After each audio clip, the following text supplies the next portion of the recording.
The morning alarm rang through the halls of the Galactic Military Academy. Students from across the known worlds hurried to their classes, their different forms creating a colorful mix in the corridors. Some walked on 2 legs like humans, others on 4 or 6.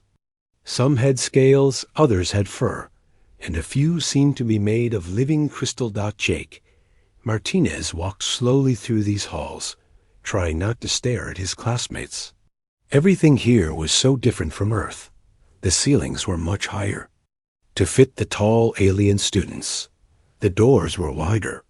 Even the air smelled different, filtered and cleaned by machines he did not understand. He had been on the space station for 3 days now, but he still felt like he was in a dream.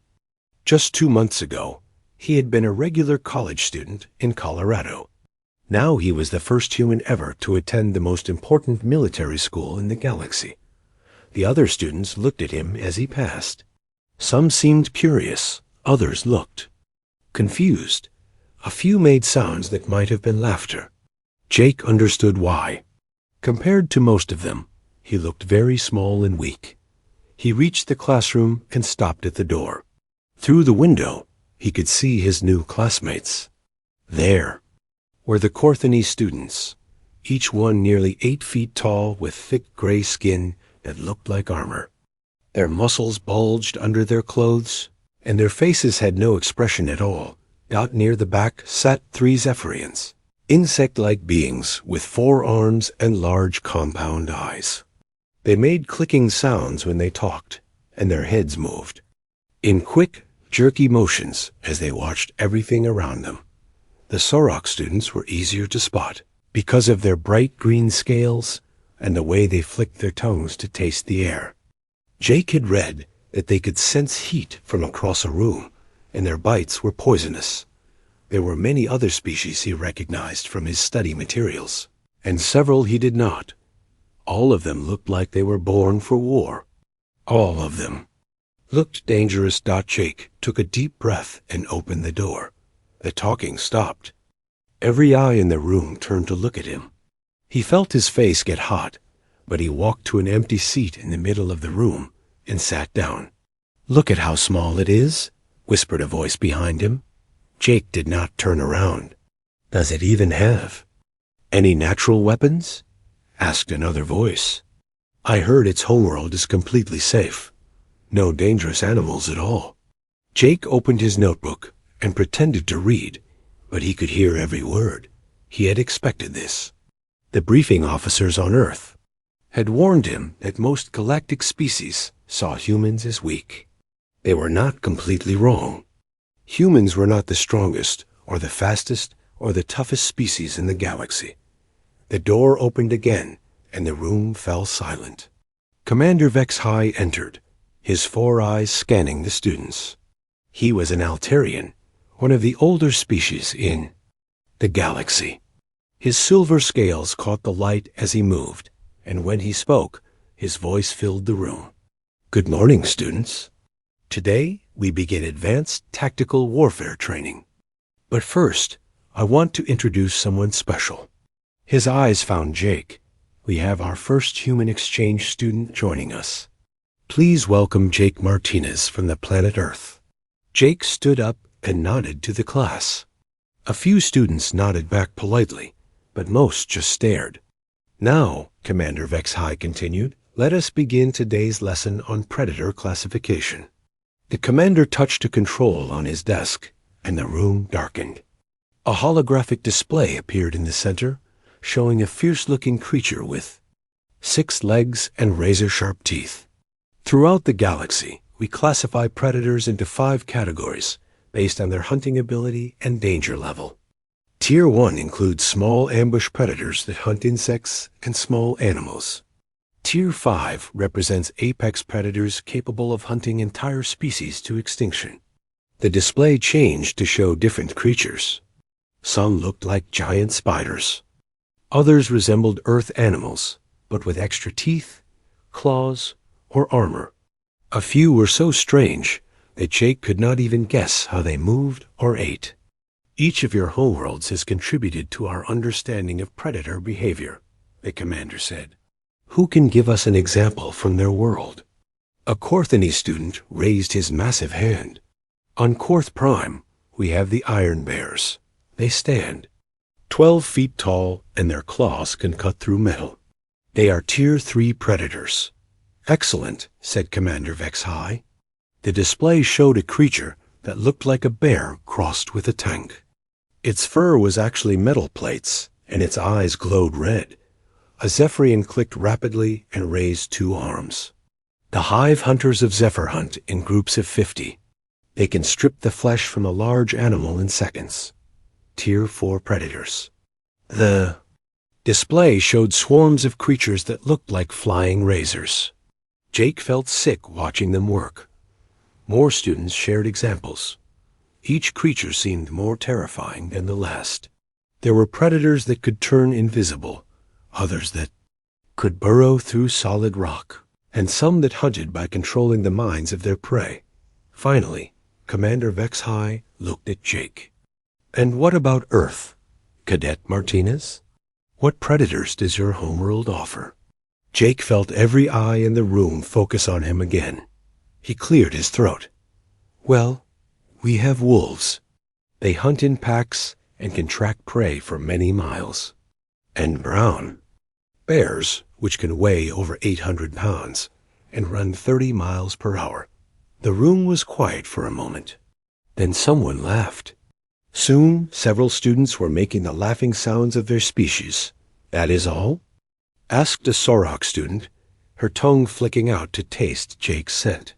No natural armor? No energy weapons? No poison? No, Jake said simply. Just teeth and claws. How primitive, said another student. This one looked like she was made of purple crystal. On my world, our predators feed on pure energy. Your wolves and bears sound like pets. More laughter filled the room. Jake felt his face getting hot again, but he said nothing. Commander Vex High raised a hand for silence. Every world contributes to our knowledge, regardless of its predator classification. But Jake could see doubt in the commander's 4 eyes. Lesson continued with more examples and more complex classification systems. Jake took notes and tried to learn, but he could feel the other students watching him. Some seemed to feel sorry for him. Others looked like they thought he was wasting their time. When the class was almost over, Commander Vex High made an announcement that changed everything. Students, I have important news about your final examination for this course. The room became completely quiet. In 1 week, you will face a practical test unlike any before. You will enter our combat simulation arena to face a live predator. Jake looked up from his notes. We have acquired a shadow stalker from the death world of Kithara Prime. This is a Tier 4 predator, one of the most dangerous hunters known to galactic science. The commander touched his control again. The display showed a creature that made Jake's blood run cold. It stood 12 feet tall on 6 legs that ended in claws as long as swords. Its body was covered in dark scales that seemed to shift and change color. Its head was mostly mouth, filled with rows of teeth like broken glass. A shadow stalker can become nearly invisible through adaptive camouflage. It can track prey across continents using senses we barely understand. It has never been successfully hunted by Academy students. Students throughout the room shifted. Nervously, even the confident Korthany looked worried. Your task is simple, the commander continued. Survive for 6 hours while being hunted. You may use standard military equipment and work in teams if you choose. Emergency extraction beacons will remove you from danger if activated, but using one means failing the examination. Jake stared at the holographic predator. Its eyes seemed to look right back at him. I should mention, Commander Vex High added, this particular shadow stalker is a veteran hunter. It has killed over 300 sentient beings across 4 different worlds. It was captured only after a 6-month military campaign that cost 12 elite commandos their lives. The room was dead silent now. You have 1 week to prepare. Study well, and may your ancestors protect you." As students filed out of the classroom, Jake heard them talking in worried voices. Some were already planning team strategies. Others wondered if they should drop the course. Jake gathered his things slowly, thinking about what he had just learned. A shadow stalker. A creature designed by evolution to be the perfect killer. A monster that had ended hundreds of lives. He thought about his grandfather, who had hunted dangerous game in the mountains of Colorado. He thought about the stories of early humans who had faced down saber-toothed tigers and cave bears with nothing but stone tools and courage. And he thought about something else, something the other students did not know about humans. Something that might surprise them very much. Jake smiled as he left the classroom. This was going to be interesting. The next morning, Jake woke up early and went to the Academy's training center. The huge room was already busy with students practicing for the Shadow Stalker test. Groups had formed based on species, each team using their natural advantages. To plan their survival strategy, near the strength training area, 5 Courtney students lifted weights that would crush a human. Their leader, a massive warrior named Grok, spoke in their deep, rumbling language. Jake had learned enough to understand the basic idea. They planned to use their thick skin and powerful muscles to fight the Shadow Stalker directly if it found them. "Stupid plan," clicked one of the Zephyrians as she flew past Jake's head. Her name was Zix, and she was talking to her 2 teammates. "Fighting is for creatures with no brains. We will stay in the air where the Shadow Stalker cannot reach us." The 3 insect-like students had been practicing aerial maneuvers for hours. Their compound eyes could see in many directions at once, and they could fly faster than most ground. Creatures could run. Jake watched them zoom around the high ceiling of the training room, their wings making a sound like buzzing saws. In the corner, a group of Sorok students sat perfectly still with their eyes closed. They were practicing their heat-sensing abilities, learning to detect warm bodies from greater distances. Their leader, a female named Sis, could apparently sense a mouse from half a mile away. Jake noticed other groups forming too. The crystal-like crystalline students worked together to create energy shields. The diplomatic hegemony students planned to use their knowledge of many languages to communicate with the Shadow Stalker if possible. Even the plant-like Chlorians had a strategy, planning to blend in with the arena's vegetation. But Jake trained alone. He spent hours in the combat simulator, studying every piece of information about Shadow Stalkers that the Academy database contained. He learned about their hunting patterns, their preferred prey, their home world of Kithara Prime. What he found was not encouraging. Kithara Prime was a world where everything was designed to kill everything else. The gravity was twice as strong as Earth normal. The rain was acid that could eat through metal. The plants were poisonous. The water was toxic. And the atmosphere would kill most species in minutes. And the Shadow Stalkers were the top predators of this nightmare world. Jake read report after report of military encounters with these creatures.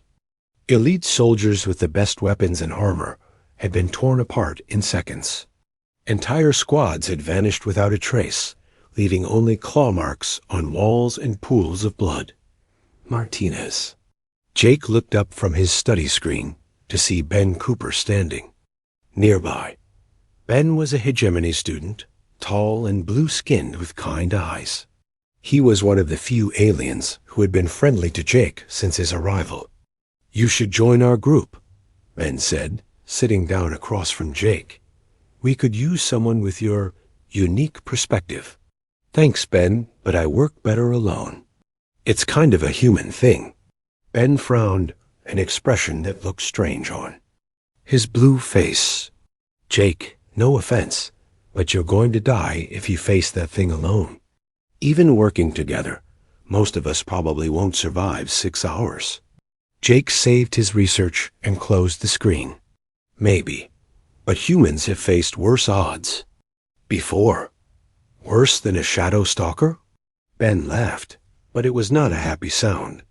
Jake, these things are legendary. They're the reason most species avoid the Cathara system entirely. Before Jake could answer, a shadow fell across their table. Jake looked up to see Zara, the purple-scaled Altarian, who was the top student in their class. She was beautiful in an alien way, with silver markings on her scales and intelligent golden eyes. "Human Jake," she said, her voice smooth and musical. "I have been researching your species since yesterday's class." "Oh?" Jake leaned back in his chair. "Find anything interesting?" "Very interesting," Zara said, pulling up a chair.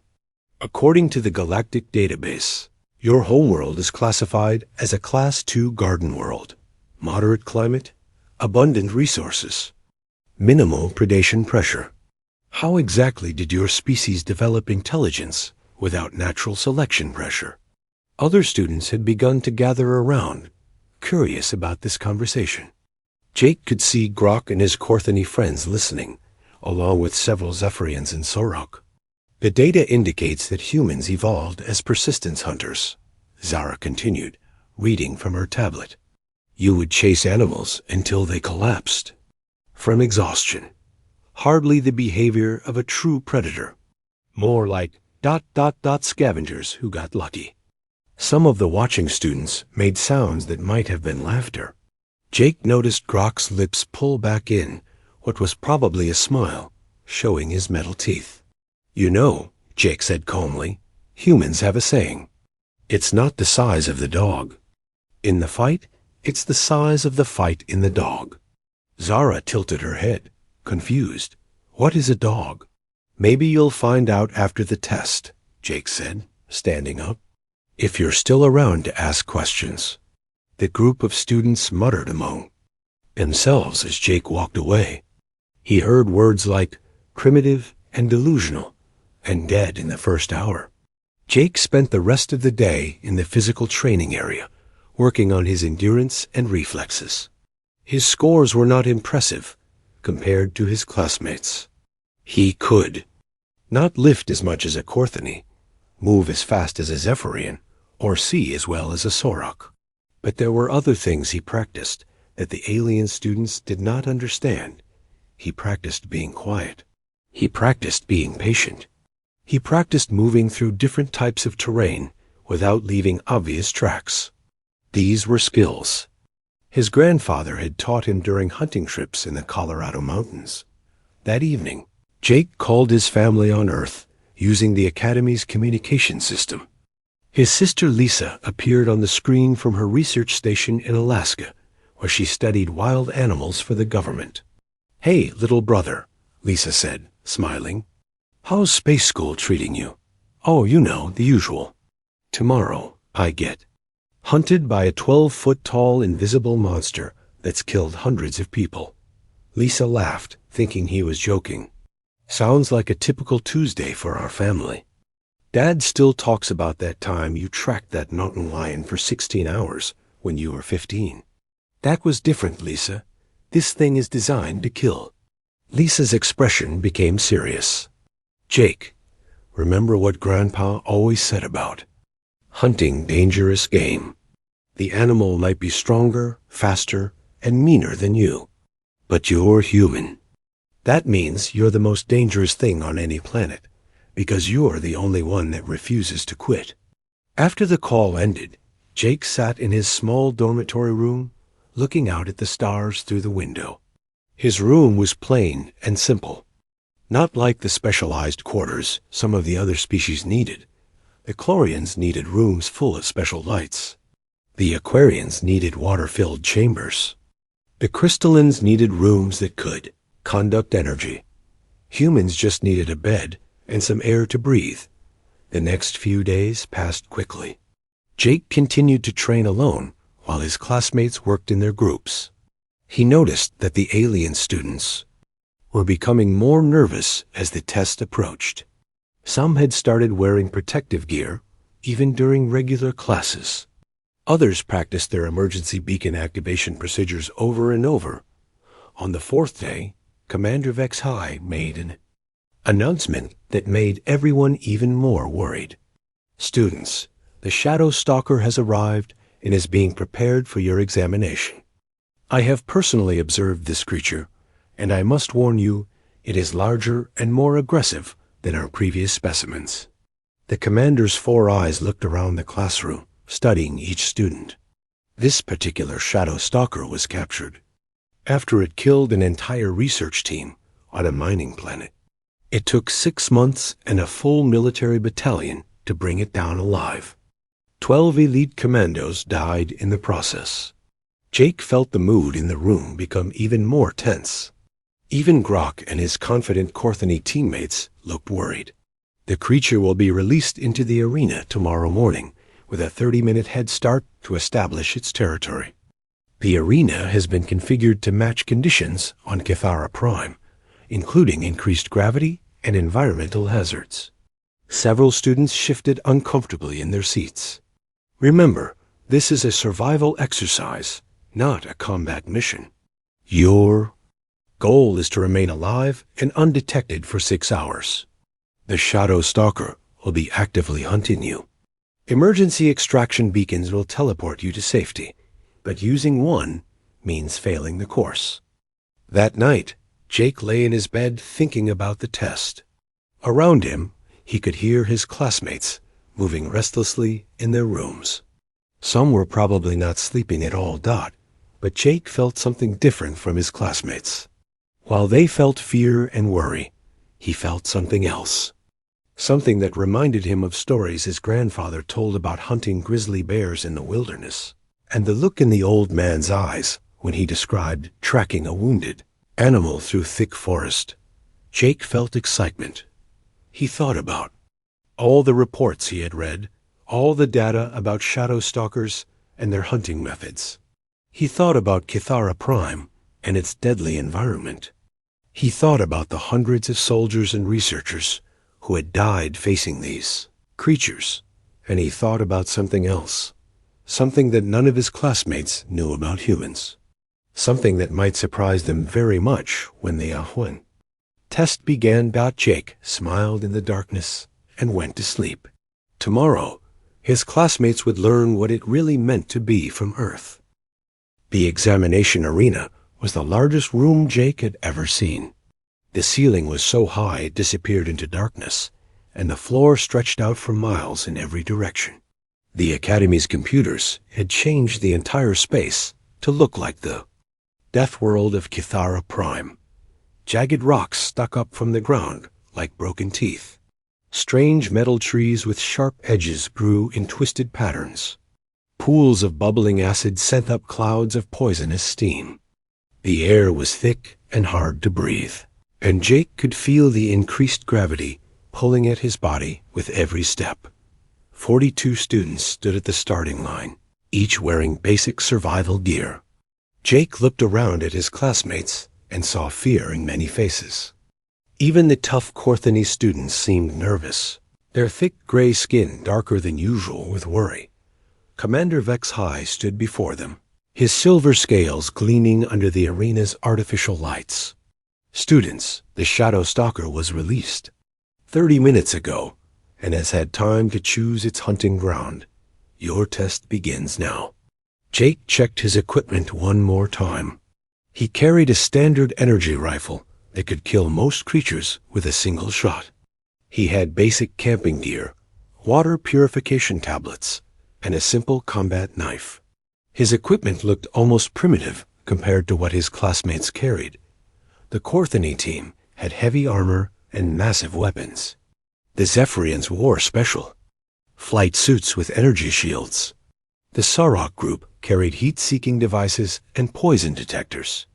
Every team had gear designed for their species' special abilities. Remember, the commander continued, this is a survival test, not a hunting mission. Stay alive for 6 hours. The Shadow Stalker will be looking for you. If you must use your emergency beacon, you will be teleported to safety, but you will fail the course. Jake noticed that some students' hands were already moving toward their emergency beacons, and the test had not even started yet. The examination begins now, Commander Vex-High announced. May fortune smile upon you. The students scattered in different directions, like frightened animals. The Corthony team ran toward the rocky hills, where their armor would protect them best. The Zephyrians took to the air, their wings buzzing as they flew toward the metal. Forest. The Sorok group headed for the thermal areas where their heat vision would work well. Jake surprised everyone by walking straight toward the center of the arena, where the terrain was most dangerous and the Shadow Stalker was most likely to be waiting. In the observation room above the arena, Ben Cooper watched the screens with other students who had finished this test in previous years. What is he doing? Ben said, shaking his blue head. That's suicide. On the main display screen, they could see Jake moving calmly through the dangerous landscape. He did not run or hide like the others. He walked at a steady pace, as if he was taking a pleasant hike through a park. Commander Vex-High studied the tactical display with his 4 eyes. Interesting. The human is either very brave or very foolish. My money is on foolish, said another observer. Meanwhile, Jake had found a narrow canyon between 2 tall rock walls. He set up what looked like a simple camp. He built a small fire, prepared some food, and sat down as if he was enjoying a camping trip. Through her scope from half a mile away, Zara watched in amazement. He has lost his mind, she whispered into her communicator. He is acting like he is on vacation. But Jake was not relaxing. He was doing something his species had learned to do over millions of years of evolution. He was hunting. The fire was not for warmth. It was bait. His calm behavior was not ignorance. It was confidence. His choice of location was not random. It was strategy. Jake knew the Shadow Stalker was watching him. He could feel it, a sensation that every human hunter recognized. The weight of predatory attention, the feeling of being studied by something that wanted to kill you. He had read all the reports about Shadow Stalker attacks. The creature liked to strike from behind, using its camouflage to get close before attacking with its deadly claws. It was patient and careful, studying its prey before making a move.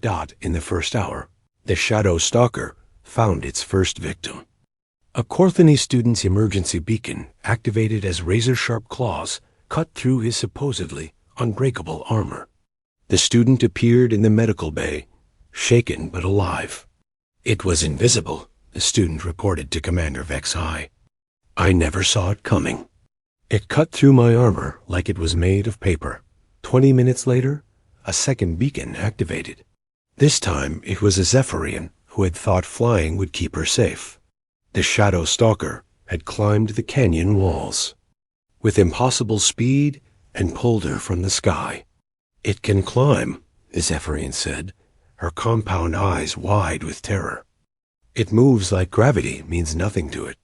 In the observation room, the watching students became more worried.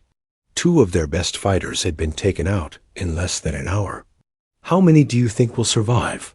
Asked one student. At this rate, maybe 5 or 6, answered another. On the screen, they could see Jake still sitting by his fire, completely calm. He was reading a book he had brought, as if a legendary predator was not hunting him at all. The human has given up, said a watching Sorok. He is just waiting to die. But Jake had not given up. He was waiting for something specific. He had studied the Shadow Stalker's behavior patterns from all the military reports. The creature would watch him for a while, trying to understand why this prey was acting so strangely. Then it would move closer to investigate. Jake stood up and walked to the edge of his camp's light. He turned his back to the darkness and pretended to look at something in the distance. To the watching students, it looked like he was asking to be killed. To Jake, it was an invitation. The Shadow Stalker could not resist. Here was prey that showed no fear, no awareness of danger. It began to move closer, its adaptive camouflage making it nearly invisible against the rocky ground. Jake waited, every sense alert. His breathing was slow and steady. His muscles were relaxed but ready. His grandfather's words echoed in his mind. The most dangerous moment in any hunt is when you think you know what the other animal is going to do. The shadow stalker crept closer, its 6 legs moving without making any sound, its claws extended, ready to strike. Its mouth opened, showing rows of teeth like broken glass. Jake could feel it getting closer. Not see it, not hear it, but feel it. Humans had developed this sense over millions of years of being both hunter and hunted. It was the ability to know when death was approaching from behind. The creature raised its claws, preparing for a killing strike. In that moment, Jake did something that caught everyone completely off guard. He spun around faster than anyone thought a human could move. The shadow stalker hesitated for just a moment, confused by prey that had detected its approach. In that brief instant of uncertainty, Jake did something that no creature in the galaxy expected. He did not run. He did not scream.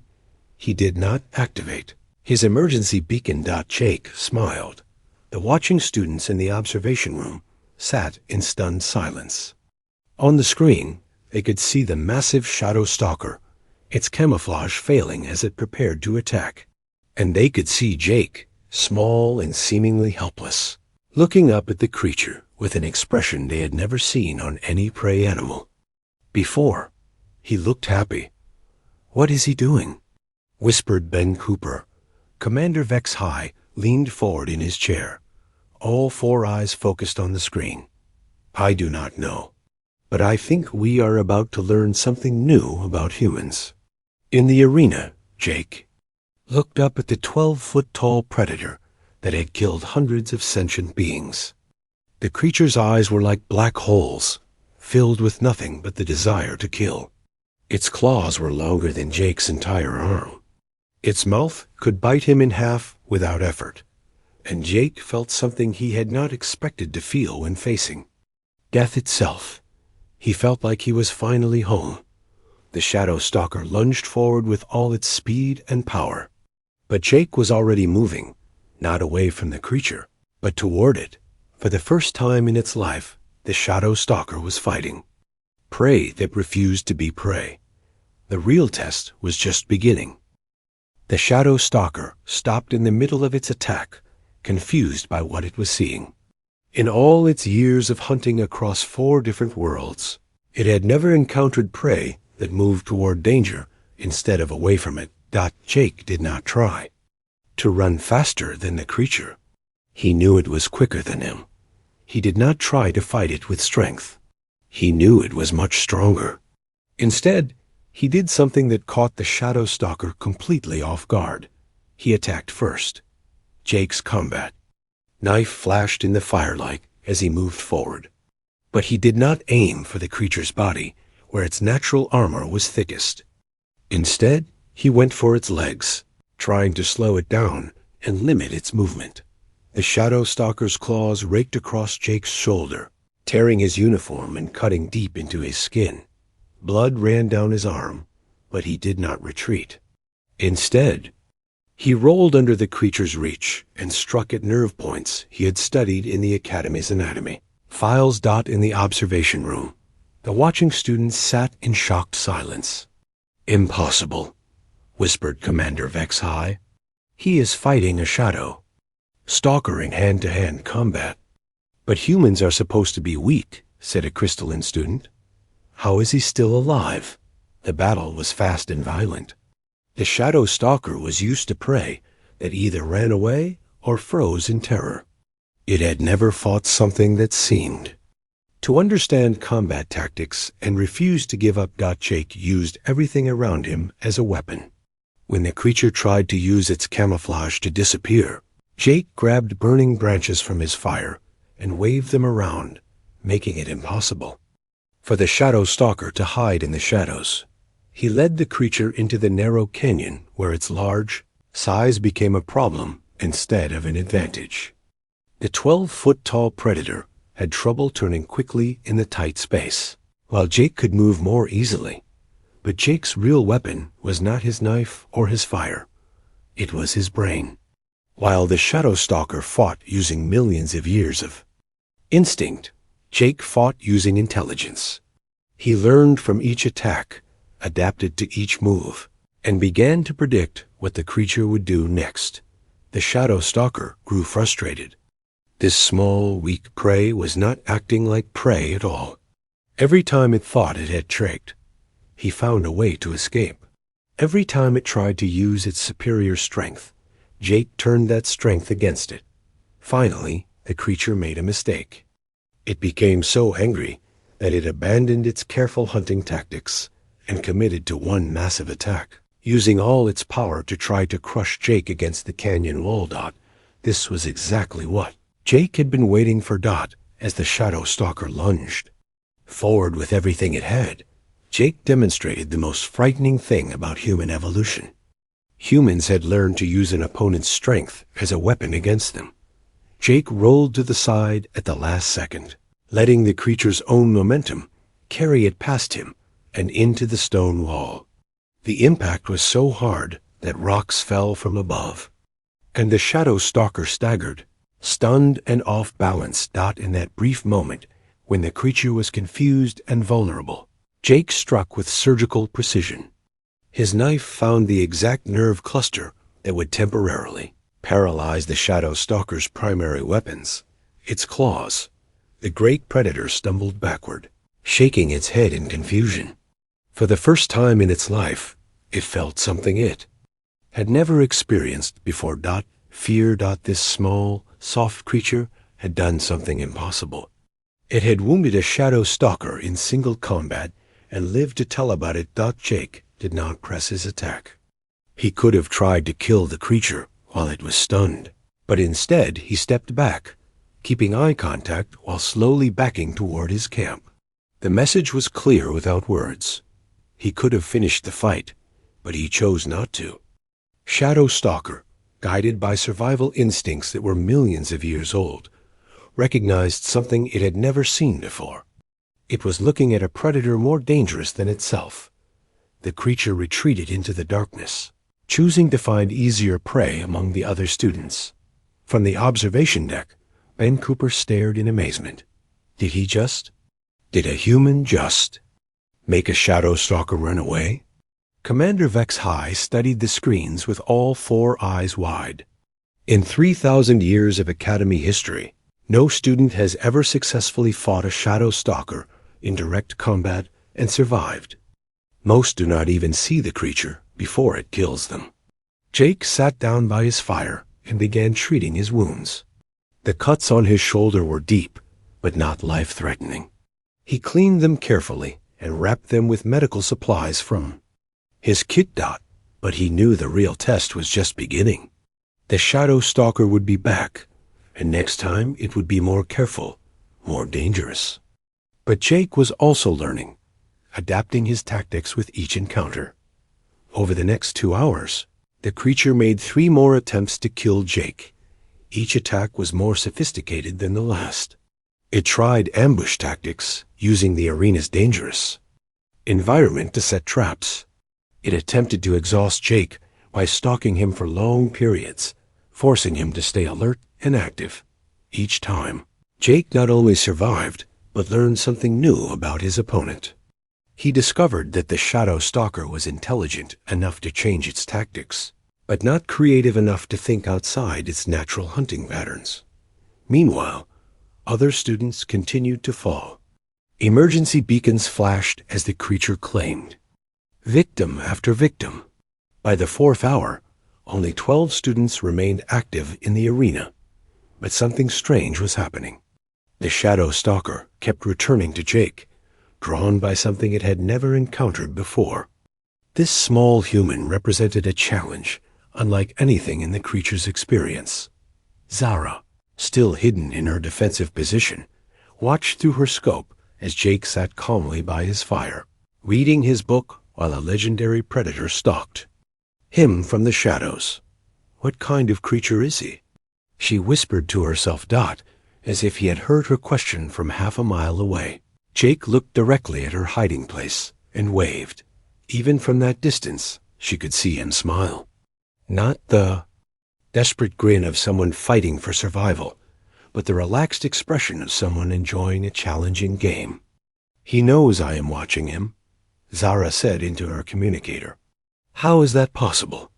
In the observation room, the Academy's instructors were having emergency discussions. "We need to review our classification of human capabilities," said one. "Professor, the database clearly states that humans are from a garden world with minimal predation pressure," argued another. "Then the database is wrong," Commander Vex High said firmly. "What we are witnessing suggests that humans may be the most dangerous predators in known space." As the 5th hour began, Jake stood up and walked away from his fire. He was no longer waiting for the shadow stalker to come to him. He was going hunting. The creature followed, no longer bothering to hide completely. Both predator and prey understood that their deadly dance was approaching its end. Jake led the shadow stalker to a wide clearing where the Academy's sensors could record everything clearly. He wanted the galaxy to see what was about to happen. "Computer," Jake said, speaking to the arena's artificial intelligence system, "please record this message for the Academy archives." Every remaining student and all the watching faculty focused on the main screen as Jake faced the camera. Behind him, the massive shadow stalker was visible as a dark outline against the artificial sky. "My name is Jake Martinez, representing humanity in this exchange program," he said calmly. "I want to address some misconceptions about my species that seem common throughout galactic civilization." The shadow stalker circled him warily, no longer the confident apex predator that had entered the arena 6 hours ago. "You classify Earth as a garden world, a place of peace and safety. You are completely wrong. Earth is a death world that makes Kithara Prime look like a playground. We just learned to make it seem peaceful." Jake began walking in a slow circle, never breaking eye contact with the shadow stalker. It was the dominance behavior that every predator in the galaxy understood. Every living thing on Earth is designed to kill or survive being killed. Our insects carry diseases that can destroy entire ecosystems. Our weather can level cities. Our oceans contain predators that would eat your shadow stalkers for breakfast. The creature made a tentative attack, but Jake sidestepped it easily, not even pausing in his speech. "But the most dangerous thing on Earth is not the storms, the earthquakes, the bears, or the sharks. The most dangerous thing on Earth is us, humans. We did not just survive on a death world. We conquered it so completely that we convinced ourselves it was safe." Jake stopped walking and faced the shadow stalker directly. The creature, responding to instincts millions of years old, recognized the posture of a superior predator claiming territory. "You want to know what makes humans special? We are not the strongest, fastest, or toughest. What makes us dangerous is that we never learned when to quit." Jake reached into his pack and pulled out something that made everyone watching gasp in surprise. It was a collar made from braided metal wire. The test was about to end in a way no one had ever imagined. Jake held up the metal collar so everyone could see it clearly. The shadow stalker stopped moving, its 6 eyes focused on the strange object in the human's hands. "You see," Jake continued, still speaking to the recording system, "I was not fighting for my life these past 6 hours. I was training a new companion." The watching students and faculty sat in shocked silence as Jake's words sank in. Commander Vex High leaned forward in his chair, all 4 eyes wide with disbelief. "The shadow stalker's behavior suddenly makes sense now," Jake explained, walking slowly toward the massive predator. "Its repeated attacks on me, its growing caution, its obvious confusion. These were not the actions of a hunter stalking prey. They were the actions of an animal being domesticated." The great creature stood perfectly still as Jake approached. There was no aggression in its posture, no preparation to attack. It watched Jake with something that looked almost like curiosity. Humans have a special relationship with dangerous predators, Jake said, now standing just a few feet from the shadow stalker. We do not just fight them or run from them. We make them part of our family. We did this with wolves, turning them into dogs. We did this with wild cats, making them into house pets. We did this with horses, eagles, bears, and dozens of other species. Jake reached out slowly and touched the creature's scaled hide. The shadow stalker did not pull away or try to attack. Instead, it made a sound that was almost like purring. The difference between humans and every other species in the galaxy is simple, Jake continued. When you see a dangerous predator, you think, how do I avoid it? When humans see a dangerous predator, we think, how do I make it useful? Jake gently placed the collar around the shadow stalker's neck.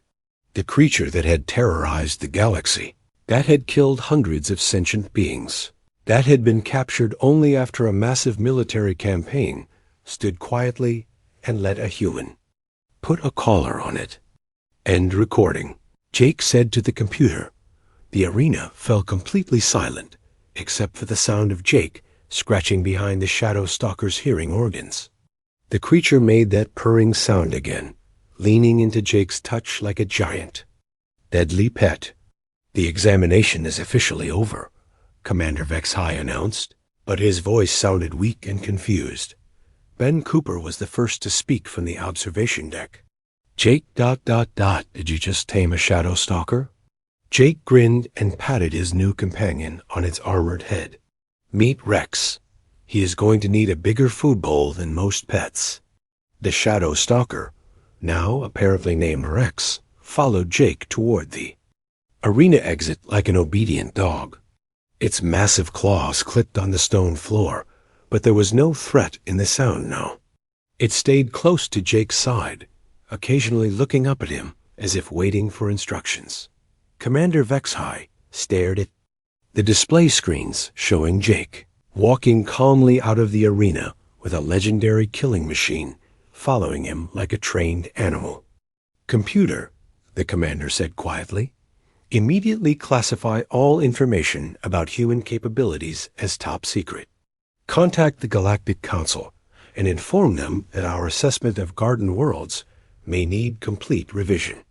When Jake emerged from the arena, he found all his surviving classmates waiting for him. Zara stood at the front of the group, her golden eyes wide with amazement and something that might have been fear. How? She asked. How did you know you could do that? Jake considered the question seriously, while Rex settled down beside him like a huge armored dog. On Earth, we have a saying, there are no dangerous animals, only dangerous situations. I just changed the situation. Grok, the massive Korthani warrior, stepped forward. His gray skin was even darker than usual, and his metal teeth showed in what might have been respect. Human Jake, I owe you an apology. We underestimated your species. We all did, said Zix, the Cepharian who had mocked humans for being weak.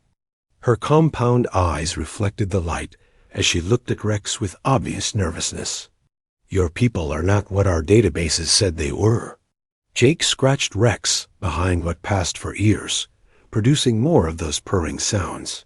The databases are not wrong, exactly. Earth is a beautiful place with blue skies and green forests. But beauty can be the most dangerous thing of all, because it hides the truth underneath. More students gathered around, keeping a safe distance from Rex, but clearly fascinated by what they had witnessed. Even the crystal-like crystalline students, who usually showed no emotions, seemed excited. What is the truth?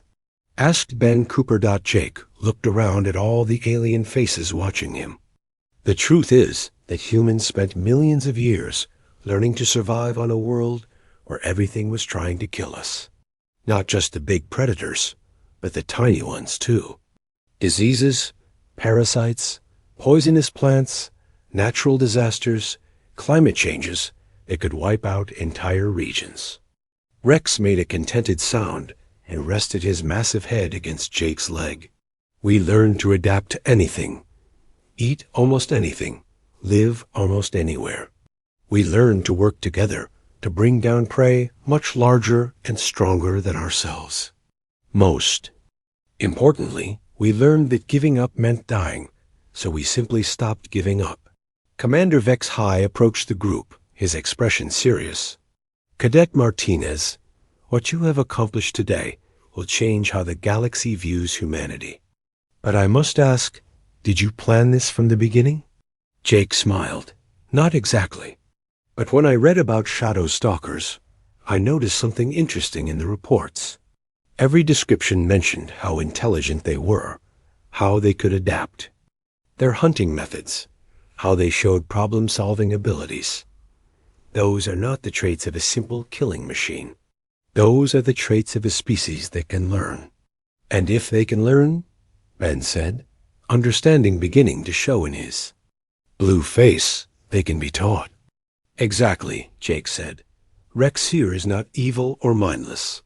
He is just a very effective hunter, doing what evolution designed him to do.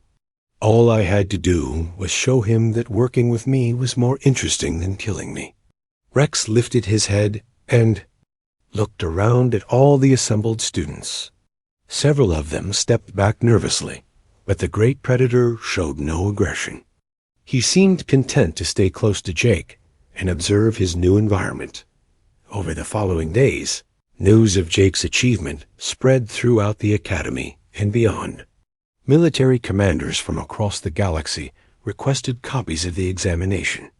Recording. Scientists wanted to study Rex and learn how the domestication had been possible. Jake found himself the center of attention everywhere he went, with Rex following him like a massive armored shadow. The creature attended Jake's classes, slept outside his dormitory room, and even learned to navigate the academy's corridors without damaging anything.